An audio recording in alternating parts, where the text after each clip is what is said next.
ইতালিতে ১০ বছরের পরিবর্তে ৫ বছরের নাগরিকত্ব পাওয়ার বিষয়ে গণভোট হতে যাচ্ছে। জুনে হতে যাওয়া এই গণভোটে হ্যাঁ ভোটের পক্ষে আনুষ্ঠানিক প্রচারণা শুরু হয়েছে। দেশটির বামপন্থী রাজনৈতিক দলগুলো প্রবাসীদের পাশে দাঁড়িয়েছে।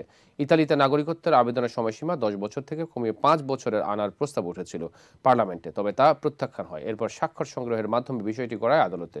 পরে আদালত জানায় বিষয়টির নিষ্পত্তি হবে গণভোটের মাধ্যমে।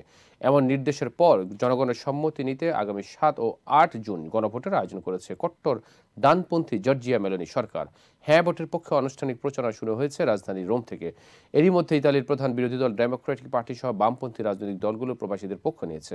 আসন্ন গণভোটে সবাইকে হ্যাঁ ভোট দেওয়ার আহ্বান জানান প্রবাসী বাংলাদেশিরাও। ইতালির বর্তমান নাগরিকত্ব আইন অনুযায়ী দেশটিতে যে কোনো বিদেশি বৈধভাবে ১০ বছর অবস্থানের পর নাগরিকত্বের জন্য আবেদন করতে পারেন, কিন্তু তা কমিয়ে ৫ বছর করার দাবি ছিল দীর্ঘদিনের।